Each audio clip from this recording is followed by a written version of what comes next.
পয়গম্বর তবুকের যুদ্ধের এলান দিয়েছেন, তবুকের যুদ্ধের আজান দিয়েছেন। আজান আমরা যেমন নামাজের আজান দেই, নামাজের আগে আজান দেই না, ওই সময় জিহাদের আজান হয়তো। কিসের আজান? জিহাদের আজান। আল জিহাদু ফি সাবিলিল্লাহ, আল জিহাদু ফি সাবিলিল্লাহ। রাস্তায় গলিতে গলিতে ঘুরে ঘুরে এই এলান দেওয়া হইতো যুদ্ধের জন্য, জিহাদের ময়দানের জন্য। নবীজি কালেকশন করতেন, টাকা উঠাইতেন, কালেকশন করতেন। যখন যুদ্ধের ঘোষণা দিয়ে দেওয়া হতো, যুদ্ধের দামামা যখন বাজিয়ে দেওয়া হতো, সাহাবায়ে কেরাম যার যার সামর্থ্য অনুপাতে রাসূলের দরবারে সম্পদ নিয়ে উপস্থিত করতেন। মা বোন যারা থাকতেন, গলার চেন, কানের দুল, স্বর্ণ অলংকার নবীজির দরবারে পেশ করে দিতেন। সুবহানাল্লাহ। তবুকের যুদ্ধের এলান হয়ে গেছে, সাহাবায়ে কেরাম সম্পদ নিয়ে আসছেন।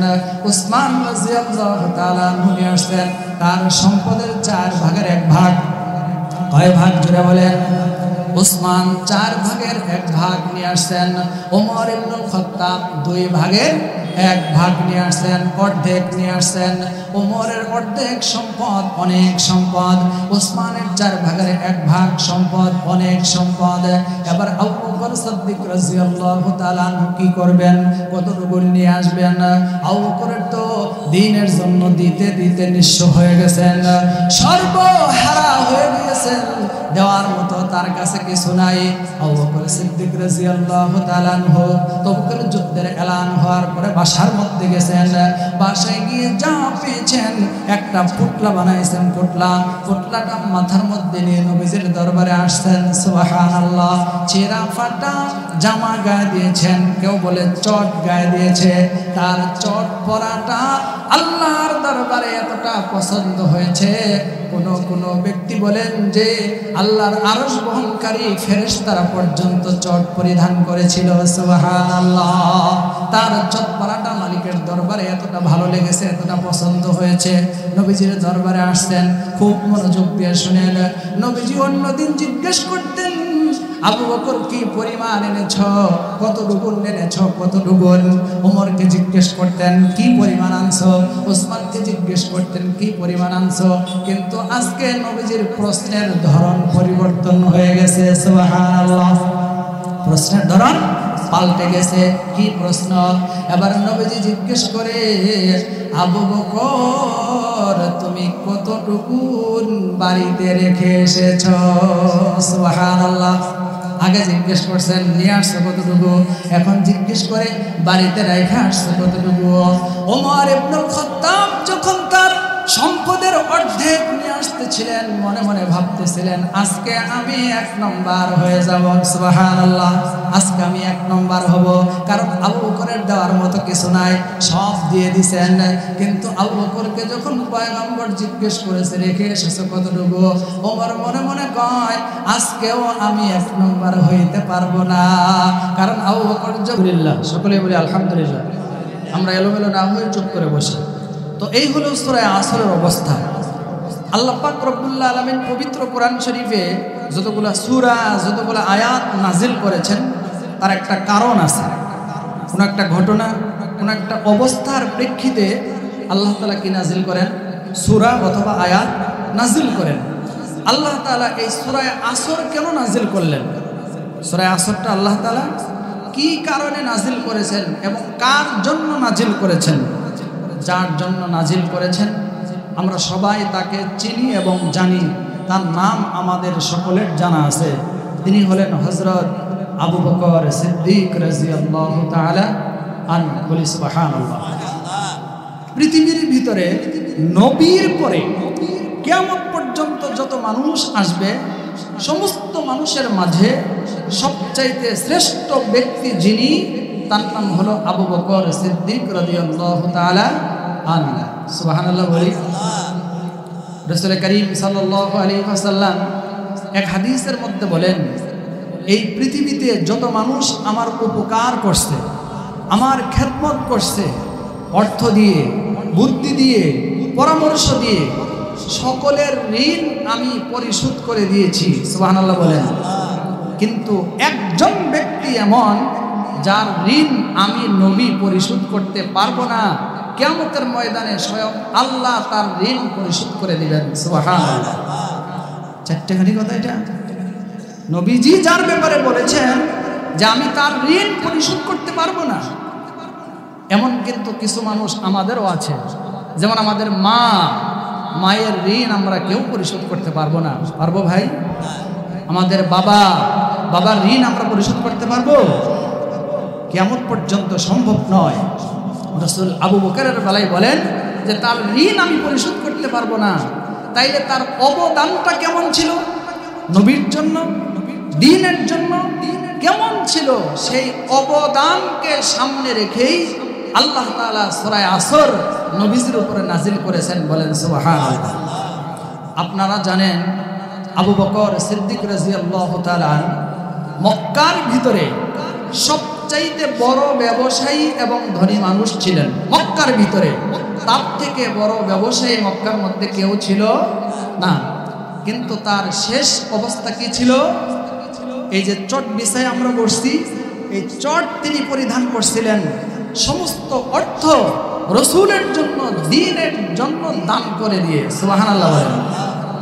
যখন তিনি এইভাবে সম্পদ দিতে লাগলেন, অর্থ দ্বীনের জন্য খরচ করতে লাগলেন, আবু লাহাব, আবু জেহেল, উতবা, সাইবা তারা বলাবলি করে আবু বকরকে বলে, আবু বকর তুমি তো ক্ষতিগ্রস্ত হয়ে যাচ্ছ।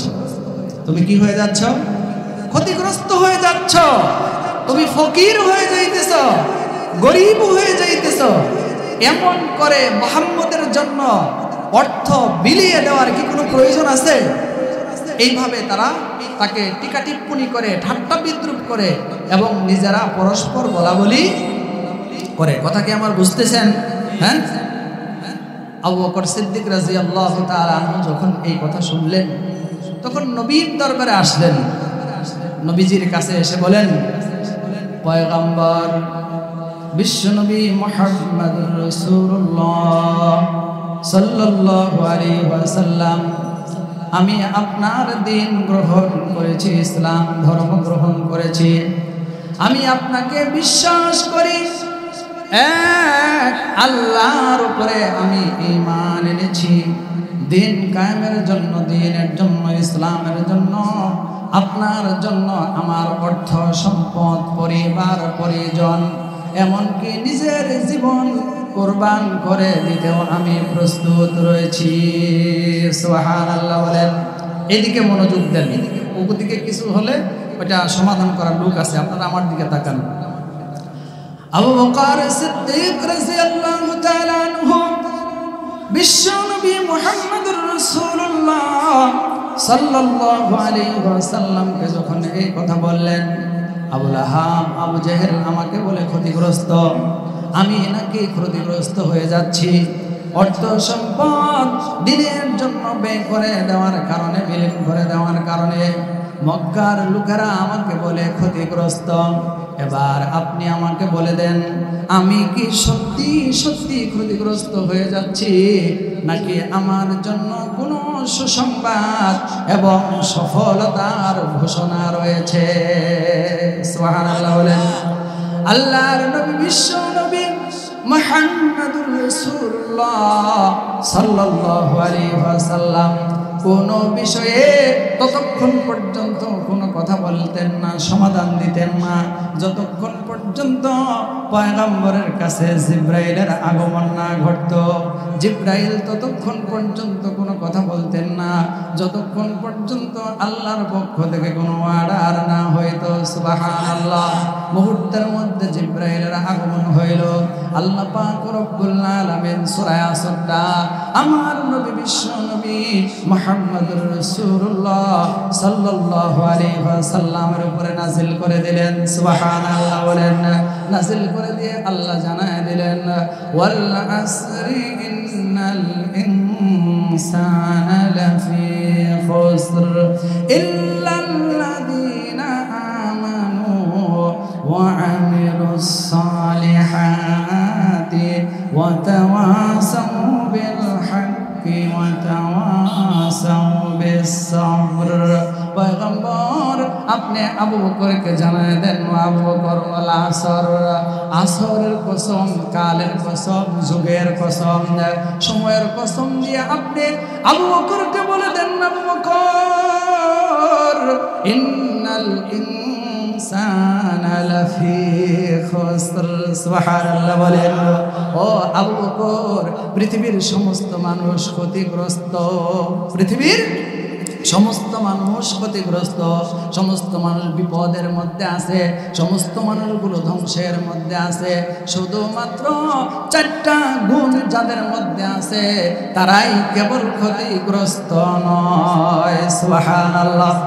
আবু বকরকে আপনি জানায় দেন, ইল্লাল্লাযীনা আমানু ওয়া আমিলুস সালিহাত, যারা ঈমান আনছে 1 নম্বর, 2 নম্বরে যারা আমলে সালেহ করে, নেক আমল করে, ওয়া তাওয়াসাউ বিল হাক্কি ওয়া তাওয়াসাউ বিস সবর, যারা হকের দিকে মানুষদেরকে পরস্পর আহ্বান করে, হকের দিকে, কোরআনের দিকে, ইসলামের দিকে, দ্বীনের দিকে যারা আহ্বান করে, ওয়া তাওয়াসাউ বিস সবর, যারা পরস্পরের ধৈর্য ধারণ করা, সবর করার উপরে আহ্বান করে, এই লোকগুলো ব্যতীত পৃথিবীর সমস্ত মানুষ ক্ষতিগ্রস্ত। সুবহানাল্লাহ। আপনারা এবার আন্দাজ করেন, যেই ব্যক্তির ব্যাপারে আল্লাহ সূরা নাজিল করেছেন, যেই ব্যক্তির শানে সূরা আসর নাজিল হয়েছে, ওই ব্যক্তির মর্যাদা আল্লাহর কাছে, নবীর কাছে, দ্বীনের উপরে, দুনিয়ার উপরে কি পরিমাণ আল্লাহ দান করেছেন। সুবহানাল্লাহ। কেন দান করেছেন? এটা তার কুরবানির বিনিময়ে, ত্যাগ স্বীকার করার বিনিময়ে দান করেছেন। কিয়ামত পর্যন্ত মানুষ আবু বকর সিদ্দিক রাদিয়াল্লাহু তাআলা আনহুর নাম বড় মহব্বত, ভালোবাসা নিয়ে সম্মানের সাথে উচ্চারণ করে। কথা বলেন ঠিক কিনা? এই সমাজে আবু জেহেল নামে কারো নাম রাখা হয় না, আবু লাহাব নামে কারো নাম রাখা হয় না, কিন্তু আবু বকর যদি আপনি নাম খুঁজেন, হাজার হাজার লক্ষ লক্ষ নাম এই জমিনের মধ্যে পাওয়া যাবে না, যাবে না। सिद्दीक तेरा नाम से इस्लाम रहेगा, दुनिया की सदाकत में तेरा नाम रहेगा। फारूक तेरा नाम से इस्लाम रहेगा, दुनिया की अदालत में तेरा नाम रहेगा। उस्मान तेरा नाम से इस्लाम रहेगा, दुनिया की सखावत में तेरा नाम रहेगा। मुआविया तेरा नाम से इस्लाम रहेगा, दुनिया की सियासत में तेरा नाम रहेगा। जोरे बोलें अल्लाहु अकबर, अल्लाहु अकबर। আল্লাহ পাক রব্বুল আলামিন আমাদের সবাইকে আবু বকরের মতো মানুষ হওয়ার তৌফিক দান করেন, বলে আমিন। বলতেছিলাম হযরত আবু বকর সিদ্দিক রাদিয়াল্লাহু তাআলা আনহুর ব্যাপারে আল্লাহ সূরা আসর নাযিল করেছেন।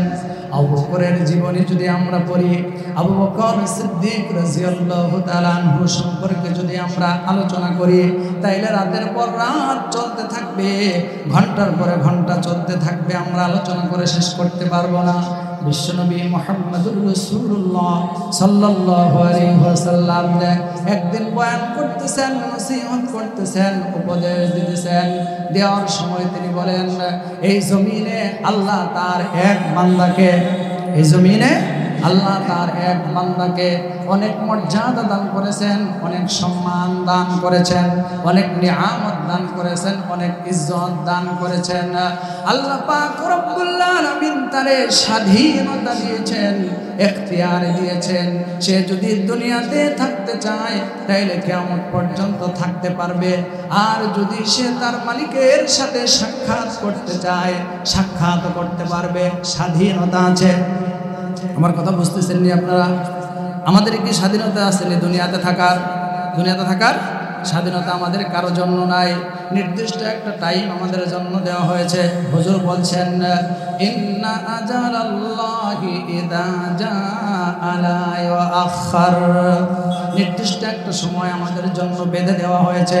এই সময়ের পরে মালাকুল মউত আজরাইল আলাইহিস সালাতু ওয়াস সালাম আমাদের সামনে হাজির হয়ে যাবেন। এই জন্য কবি বলেন मौत को समझा गाफिल इख्तितामे जिंदगी दर हकीकत है यही सुबह दामन जिंदगी मौत को मत दूर समझो मौत है हरदम करीब कौन होगा यार तेरे गुर जाने के लिए सुबहानाल्लाह। মৌত মরণ সারাক্ষণ আমার সাথেই থাকে। যখন আল্লাহ হুকুম করবেন আমাকে চলে যেতে হবে, কথা বলেন ঠিক কিনা? থাকার ব্যাপারে কোনো স্বাধীনতা নাই। কিন্তু আল্লাহর নবী বিশ্বনবী মুহাম্মদুর রাসূলুল্লাহ সাল্লাল্লাহু আলাইহি ওয়াসাল্লাম বলেন আল্লাহর এক বান্দার ব্যাপারে থাকার স্বাধীনতা আছে এবং চলে যাওয়ার স্বাধীনতা আছে, আল্লাহর সাথে সাক্ষাৎ করার। কিন্তু আল্লাহর বান্দা দুনিয়াতে থাকার স্বাধীনতাকে গ্রহণ করে নাই, সে তার মালিকের সাথে মিলিত হওয়ার সাক্ষাৎ করাটাকে গ্রহণ করেছেন। সুবহানাল্লাহ। এই কথা শোনার পরে সমস্ত সাহাবা একরামের মাঝে আনন্দের ছাপ, খুশির ছাপ, সবাই আনন্দ করতেছেন। কিন্তু এক কোণার ভিতরে হযরত আবু বকর সিদ্দিক রাদিয়াল্লাহু তাআলা আনহু বসে চোখের পানি ছেড়ে দিয়েছেন, কান্না শুরু করে দিয়েছেন। লোকেরা বলতে আরম্ভ করেছে, দেখো বৃদ্ধ এক ব্যক্তির কাণ্ড, আল্লাহ তার এক বান্দাকে এই নিয়ামত দান করেছেন। এটা শোনার পরে বুড়া কান্না করে চোখের পানি ছেড়ে দিয়েছে। কান্না করার এখানে কি আছে? আল্লাহ নবী যখন এটা দেখলেন, এক একজনে এক এক কথা কয়। পয়গম্বর ডাক দিয়ে বলে, সাহাবীরা আমার এই কথার মর্ম তোমরা কেউ বুঝতে পারো নাই, আবু বকর তিনি বুঝতে পেরেছেন। সুবহানাল্লাহ। এই কথার মর্ম হলো আল্লাহ আমাকে দুনিয়াতে থাকার স্বাধীনতাও দিয়েছেন, আল্লাহর সাথে মিলিত হওয়ার স্বাধীনতাও দিয়েছেন। আমি দুনিয়াতে থাকবো না, আল্লাহর সাথে কিছুক্ষণ পরেই মিলিত হয়ে যাব। সুবহানাল্লাহ। আমি যে দুনিয়া থেকে বিদায় নিয়ে চলে যাব, এই জন্যে আল্লাহ পাক রব্বুল আলামিন আমি যে একটু পরে দুনিয়া থেকে চলে যাব, এই জন্যই আবু বকর সিদ্দিক ও চোখের পানি ছেড়ে দিয়েছে। সুবহানাল্লাহ। ওই আবু বকরের ব্যাপারে আল্লাহ নাযিল করে দিলেন, ওয়াল আসর ইন্নাল ইনসানা লাফি খুসর ইল্লাল্লাযীনা আমানু ওয়া আমিলুস সালিহাতি ওয়া তাওয়াসাউ বিল হক্ক ওয়া তাওয়াসাউ বিস সাবর। বলি আল্লাহু আকবার। আল্লাহ পাক রব্বুল আলামিন কিয়ামতের ময়দানে 4টি ভিআইপি গেট বানাবেন, 4টা ভিআইপি গেট বানাবেন। গেট 4টা ভিআইপি গেট হবে। এই 4 ভিআইপি গেট দিয়ে 4 শ্রেণীর মানুষ প্রবেশ করবে। সুবহানাল্লাহ বলেন। 1 নম্বর, যার নামাজ সবচাইতে সুন্দর হবে, যার নামাজের পাল্লা সবচাইতে বেশি ভারী হবে, তার জন্য আল্লাহ ভিআইপি একটা গেট বানাবেন।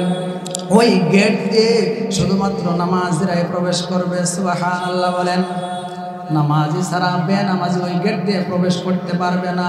2 নম্বর, যেই ব্যক্তি রোজাদার, যে রোজা সুন্দর করে আদায় করেছে, সঠিকভাবে রোজা রেখেছে, রোজাদারের জন্য আল্লাহ পাক রব্বুল আলামিন কিয়ামতের ময়দানে রায়্যান নামক একটা গেট নির্মাণ করবেন। সুবহানাল্লাহ বলেন। ওই গেট দিয়ে যারা বেরোজাদার তারা প্রবেশ করতে পারবে না। 2 নম্বর, দানের তালিকার মধ্যে যাদের নাম লেখানো আছে, যারা দাতা, সম্পদ থাকলেও আল্লাহর রাস্তায় দান করে, সম্পদ না থাকলেও আল্লাহর রাস্তায় দান করে। সুবহানাল্লাহ। এমন লোক আছে না নাই? অভাবের মধ্যে দান করে, সচ্ছলতার মধ্যে দান করে, বিপদে পড়লেও আল্লাহকে ডাকে, ভালো থাকলেও আল্লাহকে ডাকে, এমন লোক আছে না নাই? এই জন্য সর্ব অবস্থায় আমরা কাকে ডাকবো? জোরে বলেন, কাকে ডাকবো? আল্লাহকে। সব সময় নামাজের মধ্যে থাকবো। বিশেষ করে 5 ওয়াক্ত ফরজ নামাজ অবশ্যই আমরা আদায় করব এবং রোজা, সামনে রমজান মাস চলে আসতেছে, ইনশাআল্লাহ আমরা রোজা রাখবো তো ইনশাআল্লাহ। এই জন্য তো পয়গম্বর রজব মাসে, শাবান মাসে দোয়া শিখিয়ে দিয়েছেন, আল্লাহুম্মা বারিক লানা ফি রজব ওয়া শাবান ওয়া বাল্লিগনা রমাদান, বলি আমিন। 1 নম্বর, যাদের নামাজ ভালো তাদের জন্য একটা গেট বানানো হবে। 2 নম্বর, যারা রোজাদার যারা তাদের জন্য। 3 নম্বর, যারা দান করেছেন, সুবহানাল্লাহ বলেন। দানের ক্ষেত্রে যদি আমরা দেখি, এই পৃথিবীতে আবু বকর সিদ্দিক রাদিয়াল্লাহু তাআলা আনহু দিনের জন্য যতটা অর্থ সম্পদ ব্যয় করেছেন, অন্যরা এই পরিমাণ অর্থ সম্পদ ব্যয় করতে পারে নাই। সুবহানাল্লাহ। পয়গম্বর তবুকের যুদ্ধের এলান দিয়েছেন, তবুকের যুদ্ধের আজান দিয়েছেন। আজান আমরা যেমন নামাজের আজান দেই, নামাজের আগে আজান দেই না, ওই সময় জিহাদের আজান হইতো। কিসের আজান? জিহাদের আজান। আল জিহাদু ফি সাবিলিল্লাহ, আল জিহাদু ফি সাবিলিল্লাহ। রাস্তায় গলিতে গলিতে ঘুরে ঘুরে এই এলান দেওয়া হইতো যুদ্ধের জন্য, জিহাদের ময়দানের জন্য। নবীজি কালেকশন করতেন, টাকা উঠাইতেন, কালেকশন করতেন। যখন যুদ্ধের ঘোষণা দিয়ে দেওয়া হতো, যুদ্ধের দামামা যখন বাজিয়ে দেওয়া হতো, সাহাবায়ে কেরাম যার যার সামর্থ্য অনুপাতে রাসূলের দরবারে সম্পদ নিয়ে উপস্থিত করতেন। মা বোন যারা থাকতেন, গলার চেন, কানের দুল, স্বর্ণ অলংকার নবীজির দরবারে পেশ করে দিতেন। সুবহানাল্লাহ। তবুকের যুদ্ধের এলান হয়ে গেছে, সাহাবায়ে কেরাম সম্পদ নিয়ে আসছেন। উসমান রাদিয়াল্লাহু তাআলা নিয়ে আসছেন তার সম্পদের 4 ভাগের 1 ভাগ। কয় ভাগ জুড়ে বলেন? উসমান 4 ভাগের 1 ভাগ নিয়ে আসছেন। ওমর ইবনুল খাত্তাব 2 ভাগের 1 ভাগ নিয়ে আসছেন, অর্ধেক নিয়ে আসছেন। ওমরের অর্ধেক সম্পদ, অনেক সম্পদ। উসমানের 4 ভাগের 1 ভাগ সম্পদ, অনেক সম্পদ। এবার আবু বকর সিদ্দিক রাদিয়াল্লাহু তাআলা আনহু কি করবেন? কতটুকু নিয়ে আসবেন? আবু বকরের তো দ্বীনের জন্য দিতে দিতে নিঃস্ব হয়ে গেছেন, সর্বহারা হয়ে গেছেন, দেওয়ার মতো তার কাছে কিছু নাই। আবু বকর সিদ্দিক রাদিয়াল্লাহু তাআলা আনহু তবুকের যুদ্ধের এলান হওয়ার পরে বাসার মধ্যে গেছেন। বাসায় গিয়ে যা পেয়েছেন একটা পুটলা বানাইছেন। পুটলাটা মাথার মধ্যে নিয়ে নবীজির দরবারে আসছেন। সুবহানাল্লাহ। ছেঁড়া ফাটা জামা গায়ে দিয়েছেন, কেউ বলে চট গায়ে দিয়েছে। তার চট পরাটা আল্লাহর দরবারে এতটা পছন্দ হয়েছে, কোন ব্যক্তি বলেন যে আল্লাহর আরশ বহনকারী ফেরেশতারা পর্যন্ত চট পরিধান করেছিল। সুবহানাল্লাহ। তার চট পরাটা মালিকের দরবারে এতটা ভালো লেগেছে, এতটা পছন্দ হয়েছে, নবীজির দরবারে আসছেন। খুব মনোযোগ দিয়ে শুনেন। নবীজি অন্যদিন জিজ্ঞেস করতেন, আবু বকর কি পরিমাণ এনেছ, কতটুকু এনেছ, কতটুকু? ওমরকে জিজ্ঞেস করতেন কি পরিমাণ আনছো, ওসমানকে জিজ্ঞেস করতেন কি পরিমাণ আনছো। কিন্তু আজকে নবীজির প্রশ্নের ধরন পরিবর্তন হয়ে গেছে। সুবহানাল্লাহ। প্রশ্নের ধরন পাল্টে গেছে। কি প্রশ্ন? এবার নবীজি জিজ্ঞেস করে, আবু বকর তুমি কতটুকু বাড়িতে রেখে এসেছ? সুবহানাল্লাহ। আগে জিজ্ঞেস করছেন নিয়ে আসছো কতটুকু, এখন জিজ্ঞেস করে বাড়িতে রেখে আসছো কতটুকু। ওমর ইবনুল খাত্তাব যখন তার সম্পদের অর্ধেক নিয়ে আসতেছিলেন, মনে মনে ভাবতেছিলেন আজকে আমি 1 নম্বর হয়ে যাব। সুবহানাল্লাহ। আজকে আমি 1 নম্বর হব, কারণ আবু বকরের দেওয়ার মতো কিছু নাই, সব দিয়ে দিছেন। কিন্তু আবু বকরকে যখন পয়গম্বর জিজ্ঞেস করেছে রেখে এসেছো কতটুকু, ওমর মনে মনে কয় আজকেও আমি 1 নম্বর হইতে পারবো না। কারণ আবু বকর জবাব দিলেন, আমার ঘরে আল্লাহ এবং তার রাসূলকে রেখে এসেছি, রাখার মতো আর কিছু পাই নাই। সুবহানাল্লাহ বলেন। যখন ওমরকে জিজ্ঞেস করেছে, ওমর তুমি কতটুকু রেখে এসেছো? ওমর কয় পয়গম্বর অর্ধেক রেখে এসেছি। আপনারা বলেন জিতলো কে? একটু জোরে বলেন কে জিতলো? আবু বকর রাদিয়াল্লাহু তাআলা আনহু। এই হলেন আবু বকর সিদ্দিক রাদিয়াল্লাহু আনহু। দাতার ক্ষেত্রে, দান করার ক্ষেত্রে তার হাত সবচাইতে প্রশস্ত। তিনটা বললাম।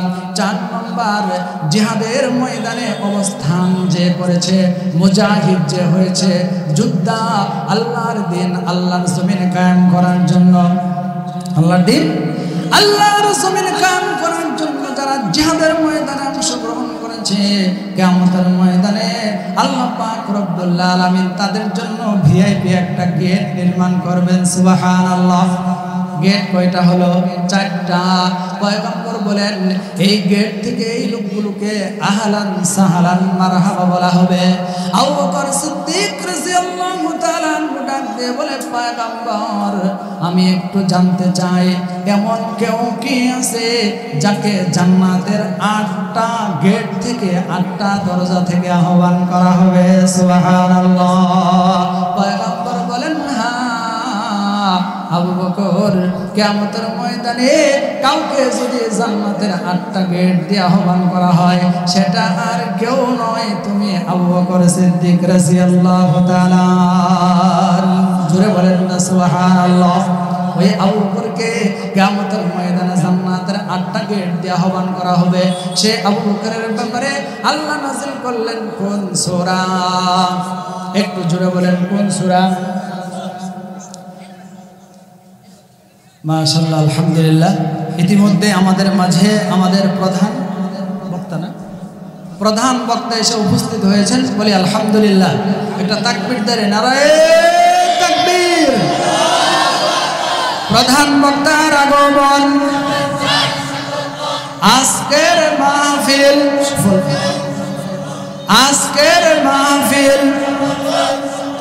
প্রধান বক্তার আগমন। নারায়ে তাকবীর। মুসলমানের এই তাকবীরের ধ্বনির ক্ষমতা অবশ্যই আছে, কথা বলেন ঠিক কিনা? মুসলমানের শ্রেষ্ঠ কালিমা হলো আল্লাহু আকবার। এই আল্লাহু আকবারের ধ্বনিতে যেই পরিমাণ শক্তি আল্লাহ তাআলা দিয়েছেন, পৃথিবীর কোনো অস্ত্র বা কোনো ক্ষমতার মধ্যে এই পরিমাণ শক্তি আল্লাহ তাআলা দেয় নাই। বন্দুকের গলির মধ্যেও এই পরিমাণ শক্তি নাই, রাইফেল পিস্তলের মধ্যেও এই পরিমাণ ক্ষমতা নাই যেই পরিমাণ শক্তি আল্লাহ তাআলা নারায়ে তাকবীরের মধ্যে দিয়েছেন। কথা বলেন ঠিক কিনা? হ্যাঁ। কাবলা হামে কাবা বিহা আল্লাহ কি কসম, दुश्मन को जरा सुरनी ही तैयार रहो हरदम। कबला हमें काबा भी है अल्लाह की कसम, दुश्मन को जरा सुरनी ही तैयार रहो हरदम। क़ुरबा का नतीजा में शहीद तो ए बेहतर, अल्लाह के नारा से हो क़ल्बों पे मुनव्वर। আল্লাহু আকবার, আল্লাহু আকবার। একটু জোরে বলেন না, আল্লাহু আকবার, আল্লাহু আকবার। তাকবীর হো তাকবীর, তাকবীর হো তাকবীর। ইয়াহুদ নসারা से परेशान हो मुमीन, याहूद नसारा से परेशान हो मुमीन। हर वक्त गुजरते मुकाबला में फिलिस्तीन। ठीक ना बेटे? हर वक्त गुजरते मुकाबला में फिलिस्तीन। बहता है खूना खूह से पानी हम तो बेखबर, अल्लाह के नारा से हो कल्बों पे मुनव्वर। अल्लाहु अकबर हो, अल्लाहु अकबर। तकबीर हो तकबीर, तकबीर हो तकबीर। কথা বলেন ঠিক কিনা? তাকবীরের মধ্যে তাকবীরের ধ্বনিতে নারায়ে তাকবীর। নারা মানে আওয়াজ, ধ্বনি।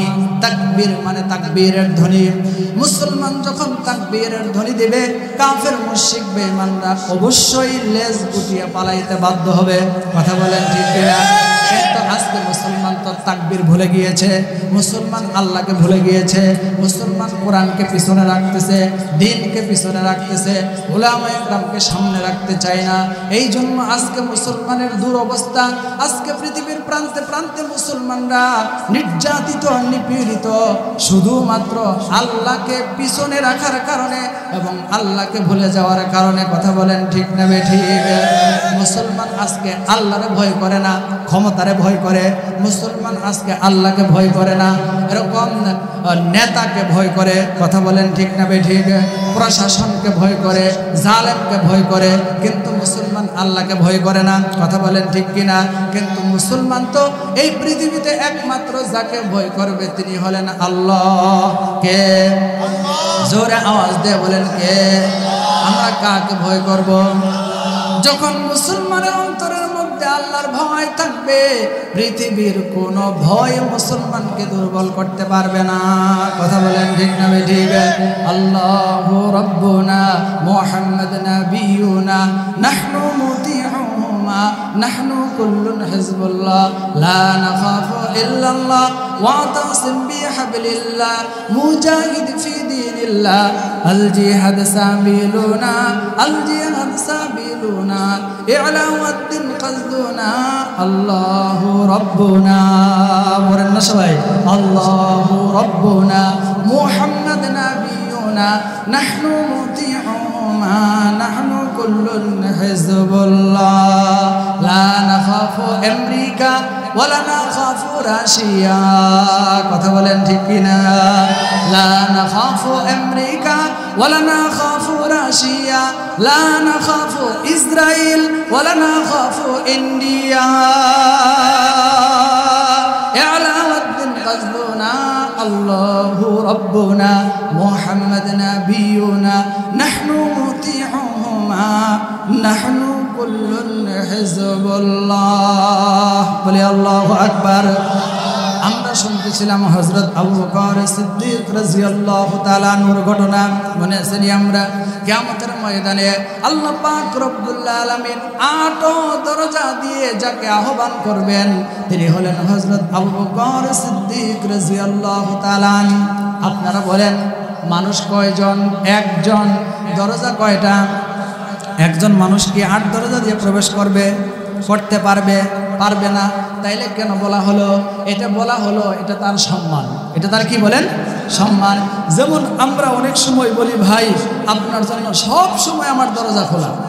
দরজা কি আসলে সব সময় খোলা থাকে? হ্যাঁ, তার মানে কি এটা তার সম্মানে বলা হলো যে সব সময় আপনার জন্য আমার দরজা উন্মুক্ত। কথা বলেন ঠিক কিনা? হযরত আবু বকর সিদ্দিক রাদিয়াল্লাহু তাআলা আনহুর ব্যাপারে এটা বলা হয়েছে যে জান্নাতের 8 দরজা দিয়ে তাকে আহ্বান করা হবে। এটার অর্থ হলো সে তো এক দরজা দিয়েই প্রবেশ করবে। তার সম্মানে রাসূল করিম সাল্লাল্লাহু আলাইহি ওয়াসাল্লাম এই কথা বলেছেন। কথা বলেন ঠিক কিনা? আমি আপনাদেরকে বলি আবু বকর সিদ্দিক রাদিয়াল্লাহু তাআলা আনহু কি শুধু পরকালে সম্মানিত হয়েছেন নাকি দুনিয়াতেও সম্মানিত ছিলেন? জোরে বলেন। পরকালে না দুনিয়াতে? যদি আমরাও ওই আবু বকরের গুণে গুণান্বিত হতে পারি, সিদ্দিক যদি আমরা হইতে পারি, সাদাকাতের গুণ যদি আমরা অর্জন করতে পারি, তাহলে দুনিয়াতেও আল্লাহ তাআলা আবু বকরের মতো মর্যাদা আমাদেরকে দান করবেন। কথা বলেন ঠিক না ঠিক?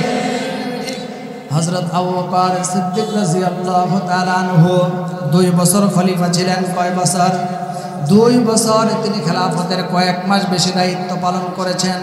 তার খেলাফতের সময় তার শাসন আমলে তার যে অফিস ছিল, তার যে কার্যালয় ছিল, এই অফিসের সামনে একটা লিস্টি ছিল, একটা তালিকা ছিল। ওই তালিকার মধ্যে লেখা ছিল এই দেশের মধ্যে কতগুলা বিধবা আছে, কতগুলা প্রতিবন্ধী আছে, কতগুলা বয়স্ক আছে, কতগুলা বেকার লোক আছে, তাদের একটা ভাতা নির্ধারণ করা ছিল। মনোযোগ দিয়ে শুনতেছেন নি আপনারা? আর যাদের একেবারে কিছু নাই, নিঃস্ব অসহায়, তাদের জন্য আবু বকর সিদ্দিক রাদিয়াল্লাহু তাআলা আনহু যারা ধনাঢ্যবান ছিলেন, ক্ষমতার অধিকারী ছিলেন, তাদেরকে দায়িত্ব দিয়েছেন তাদের খোঁজ খবর দেখাশোনা তোমরা করবা। এইভাবে দায়িত্ব দিয়েছিলেন। একদিন হযরত ওমর ইবনুল খাত্তাব রাদিয়াল্লাহু তাআলা আনহু আবু বকর সিদ্দিকের অফিসে আসছেন। অফিসের সামনে দেখে একটা তালিকা, কে কার দায়িত্ব নিয়েছে, সেখানে তার নাম লেখা আছে। অমুকের দায়িত্বকে অমক, অমুকের দায়িত্বকে অমক, এইভাবে লেখা। সর্বশেষ তিনি দেখেন একজন বিধবা মহিলার নাম, সর্বশেষ নিচে একজন বিধবা মহিলার নাম, কিন্তু ওই মহিলার দায়িত্ব কেউ নেয় নাই। ওই ঘরটা ফাঁকা। ঘরটা কি ফাঁকা? ওমর ইবনুল খাত্তাব রাদিয়াল্লাহু তাআলা আনহু বলেন, ওমর ইবনুল খাত্তাব রাদিয়াল্লাহু তাআলা আনহু তিনি মনে মনে ভাবলেন, এই মহিলার দায়িত্ব যেহেতু কেউ নেয় নাই, আগামীকাল থেকে আমি তার দায়িত্ব নিব। সুবহানাল্লাহ বলেন। সকালবেলা ফজরের নামাজ আদায় করার পর ওমর ইবনুল খাত্তাব রাদিয়াল্লাহু তাআলা আনহু ওই বিধবা মহিলার বাড়িতে চলে গেছেন তার কাজ করার জন্য, সহযোগিতা করার জন্য। বাড়ির গেটের সামনে দাঁড়ায়া সালাম দিছেন, আসসালামু আলাইকুম আহলাল বাইত। এটা নবীজির সুন্নাত। যখন কেউ কারো বাড়ির মধ্যে প্রবেশ করবে, কারো বাড়িতে যাবে, প্রবেশ করার আগেই কমপক্ষে 3 বার সালাম দিবে। একবার সালাম দিবে, যদি উত্তর না আসে আবার দিবে, আবার সালাম দিবে, এইভাবে 3 বার দিবে। যদি জবাব না আসে তাইলে সে ফিরত চলে আসবে। অনুমতি ছাড়া, সালাম প্রদান করা ছাড়া কারো ঘরে প্রবেশ করার মুসলমানের অনুমতি নাই।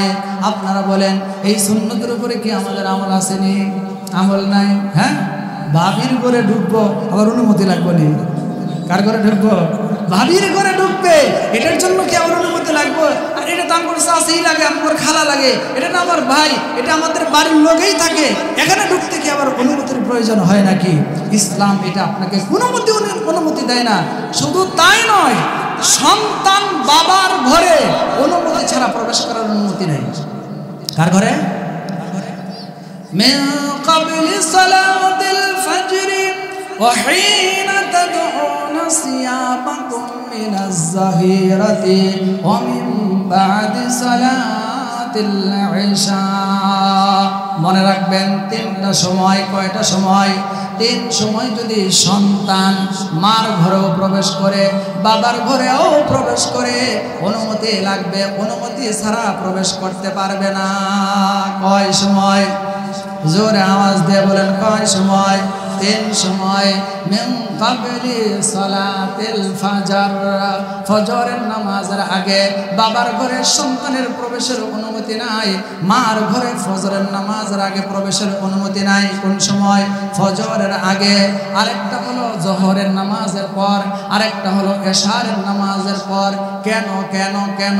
নবীজির সুন্নত হলো জোহরের নামাজের পর খানা খেয়ে একটু বিশ্রাম করবে। কি করবে? একটু বিশ্রাম করবে। আমার মা দুপুরে খানা খাওয়ার পরে বিছানায় শুয়ে পড়েছেন, হতে পারে তার কাপড় এদিক সেদিক থাকতে পারে না, পারে না? আমার বাবা ঘরের মধ্যে কাপড় এদিক সেদিক থাকতে পারে কিনা? সে এখন তো শুয়ে আছে। এই জন্য সন্তান যদি মার ঘরে প্রবেশ করে, বাবার ঘরে প্রবেশ করে, ফজরের আগে জোহরের পরে অনুমতি নিবে। কিভাবে অনুমতি নিবে? আসসালামু আলাইকুম, আমি ভিতরে আসতে চাই, আসতে পারি কিনা? যখন বলবে হ্যাঁ আসো, অথবা অনুমতি না দিলেও সালাম দিলেই তারা ভিতর থেকে সাবধান হয়ে যাবে। কথা বলেন ঠিক না বেঠিক? আরেকটা হলো এশারের নামাজের পরে। এশারের নামাজের পরও ঘুমানোর টাইম। ঘুমানোর সময় শুয়ে পড়লে সাধারণত কাপড় চোপড় সব ঠিক থাকে না। কথা বলেন ঠিক কিনা? এবার আমি প্রাপ্তবয়স্ক ছেলে, আমি যুবক, অথবা আমার মেয়ে যুবতী, সে অনুমতি ছাড়াই ভিতরে প্রবেশ করলো, আমাদের অবস্থা তো একটু ব্যতিক্রম হইতে পারে। পারে কিনা জোরে বলেন? এই জন্য আল্লাহর কোরআন বলে, বাবার ঘরেও যদি তোমরা প্রবেশ করো, মার ঘরেও যদি তোমরা প্রবেশ করো, এই 3 সময় প্রবেশ করলে তোমাদের অনুমতি লাগবে। মনে থাকবো তো? কয় সময়? জোরে আওয়াজ দিয়ে বলেন, কয় সময়? আজকের এই যে আলোচনা থেকে যদি এই সবকটাও আপনারা নিতে পারেন, আপনাদের মাহফিলে আসা সার্থক। কথা বলেন ঠিক কিনা? কোন কয় সময়? জোরে বলেন, একটু আওয়াজ দিয়ে বলেন, কয় সময়? 3 সময়। ফজরের আগে, জোহরের পরে, এশারের নামাজের পরে। সন্তানও যদি মা বাবার ঘরে প্রবেশ করে অনুমতি নিয়ে ঢুকতে হবে। তাইলে আবার বলেন, এবার কোন ঘর আছে যেই ঘরে প্রবেশ করার জন্য অনুমতি লাগবে না? আমার কথা বুঝেন নাই? এবার কোন ঘর আছে যে ঘরে প্রবেশ করার জন্য অনুমতির প্রয়োজন হয় না? তাইলে বোঝা গেল সব ঘরেই অনুমতি নিয়ে প্রবেশ করতে হবে। আপনারা বলেন এই আমল কি আমাদের সমাজে চালু আছে? হ্যাঁ, এগুলো যদি আমরা হুজুররা কই তাইলে আপনারা কইবে যে হুজুর এখন নতুন নতুন ওয়াজ করে। এই ওয়াজ কি নতুন নাকি? এগুলো 1400 বছর আগে, 1400 বছর আগেই নবীজি করে গেছেন। কথা বলেন ঠিক কিনা?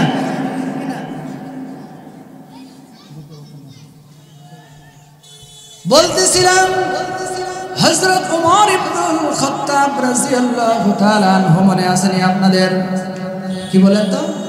ওই যে বিধবা মহিলার বাড়িতে গেছেন, সালাম দিয়েছেন, আসসালামু আলাইকুম ইয়া আহলাল বাইত, আমি ওমর এসেছিলাম, আপনার কোনো কাজ আছে নাকি? আপনার বাসায় কোনো প্রয়োজন আছে নাকি? বাজার টাজার করতে হবে নাকি? থাকলে আমাকে বলেন, আপনার বাসার কাজগুলো আমি করে দিয়ে যাব। বিধবা মহিলা বাড়ির ভিতর থেকে উত্তর দেয়, ওমর প্রত্যেক দিন একটা লোক আমার বাড়ির কাজ করে, ওই লোক সে আরো অনেক আগেই এসে বাড়ির কাজ করে দিয়ে গেছে। সুবহানাল্লাহ, অনেক আগে এসে বাড়ির কাজ করে দিয়ে গেছে। ওমর ইবনুল খাত্তাব বলে, ফজরের নামাজ পড়া আমি সাথে সাথে আসলাম, এর আগে কে আসলো? এর আগে এত আগে কে আসলো? হযরত ওমর ইবনুল খাত্তাব রাদিয়াল্লাহু আনহু চলে আসছেন। তখন তিনি নিয়ত করলেন, আগামী কালকে আমি ফজরের নামাজের আগে আসবো। এরপরের দিন ফজরের নামাজের আগে আসছেন, আয়েশা সালাম দিয়েছেন, অনুমতি চায়। ওই দিনও বিধবা মহিলা ভিতর থেকে উত্তর দেয়, প্রত্যেক দিন যে কাজ করে আজকে সে কাজ করে দিয়ে আগেই চলে গেছে। সুবহানাল্লাহ বলেন। ওমর ইবনুল খাত্তাব বলে, ফজরের আগে আসলাম, এরও আগে কাজ করে দিয়ে গেছে, এমন কে? তাইলে আমাকে আরো আগে আসতে হবে। এরপরের দিন তিনি তাহাজ্জুদের নামাজ পড়ারও আগে আসছেন, রাত 3টা-4টার দিকে আয়েশা সালাম প্রদান করছে, ভিতর থেকে একই উত্তর, যেই ব্যক্তি প্রত্যেক দিন কাজ করে দেয় সে আজও কাজ করে দিয়ে সে চলে গেছে। সুবহানাল্লাহ বলেন। ওমর ইবনুল খাত্তাবের এই দিন মনের মধ্যে ইচ্ছা, কাজ করার আমার দরকার নাই, এই কাজ করে কে তাকে আগে দেখতে হবে। সুবহানাল্লাহ বলেন। আপনারা একটু বলেন তো, এখনই নিয়ে আসেন, আমার শেষ, আপনি নিয়ে আসেন, প্রধানত নিয়ে আসেন। তাহলে বলতেছিলাম যে এবার আমাকে কি করতে হবে? কে কাজ করে দেওয়া যায় তাকে আমাকে আগে চিনতে হবে, তাকে আমার দরকার। কাজ করার পরে এই জন্য এরপরের দিন হযরত ওমর ইবনুল খাত্তাব রাদিয়াল্লাহু তাআলা আনহু এশারের নামাজ পড়ার বাড়িতেই যায় নাই, মসজিদে শুয়ে রয়েছেন। রাত যখন 11টা অথবা 12টা, ওই সময় তিনি ওই বিধবা মহিলার বাড়িতে যাওয়ার যে রাস্তা, ওই রাস্তার পাশে তিনি বসে আছেন। সুবহানাল্লাহ বলেন। 12টা অতিক্রম হয়ে গেছে, শেষ রজনীর দিকে, অর্থাৎ অর্ধেক রাত অতিবাহিত হয়ে গেছে। এরপরে তিনি দেখেন চাদর মুড়ি দিয়া আস্তে আস্তে, চেনা যায় না, দেখা যায় না, ওই বিধবা মহিলার বাড়ির দিকে কে যেন যাচ্ছে। তো চিনতে যেহেতু তিনি পারতেছেন না, এই জন্য উনি যখন কাছাকাছি আসছেন, ওমর ইবনুল খাত্তাব রাদিয়াল্লাহু তাআলা আনহু তার সামনে দাঁড়ায় গেছেন। সুবহানাল্লাহ বলেন। যখন উনি রাতের 12টার পরে হঠাৎ যদি কোনো ব্যক্তির সামনে আসে, আতঙ্কিত হবে কিনা? ওই যিনি আসতেছেন উনি আতঙ্কিত হইতেছেন, উনি আতঙ্কিত হয়ে কাপড় একটু সরে গেছে, চেহারা বের হয়ে গেছেন। দেখেন ইনি হলেন হযরত আবু বকর সিদ্দিক রাদিয়াল্লাহু তাআলা। আবু বকর সিদ্দিক রাদিয়াল্লাহু তাআলাকে বলে, আপনি কাজে যাইতেছেন ঠিক আছে, কিন্তু খালি পায়ে এই মধ্যরাতে এই সময় কেন, এভাবে কেন? আবু বকর সিদ্দিক রাদিয়াল্লাহু তাআলা বলেন, খালি পায়ে আমি এজন্য হাঁটতেছি, পাথরের রাস্তা, খরম, যদি আমি হাঁটতে থাকি, জুতার আওয়াজে যদি কারো ঘুমের ব্যাঘাত ঘটে, কেউ কষ্ট পায়, আমার সওয়াবের তুলনায় গুনাহটা বেশি হবে, এজন্য খালি পায়ে যাইতেছি। সুবহানাল্লাহ। আবু বকর সিদ্দিক রাদিয়াল্লাহু তাআলা আনহুর মতো ব্যক্তির যদি এই পরিমাণ নেক আমল করার ইচ্ছা থাকে, চিন্তা থাকে, তাহলে আমাদের কি পরিমাণ করা দরকার বলেন? আল্লাহ পাক রব্বুল আলামিন আমাদেরকে হযরত আবু বকর রাদিয়াল্লাহু তাআলা আনহুর মতো গুণের অধিকারী হওয়ার তৌফিক দান করেন। জোরে বলি আমিন। যে কথাগুলো বললাম আল্লাহ তাআলা আমাদের সবাইকে বোঝার এবং আমল করার তৌফিক দান করেন, বলি আমিন। ওয়া আখিরু দাওয়ানা আলহামদুলিল্লাহি রাব্বিল আলামিন। আসসালামু আলাইকুম ওয়া রাহমাতুল্লাহ।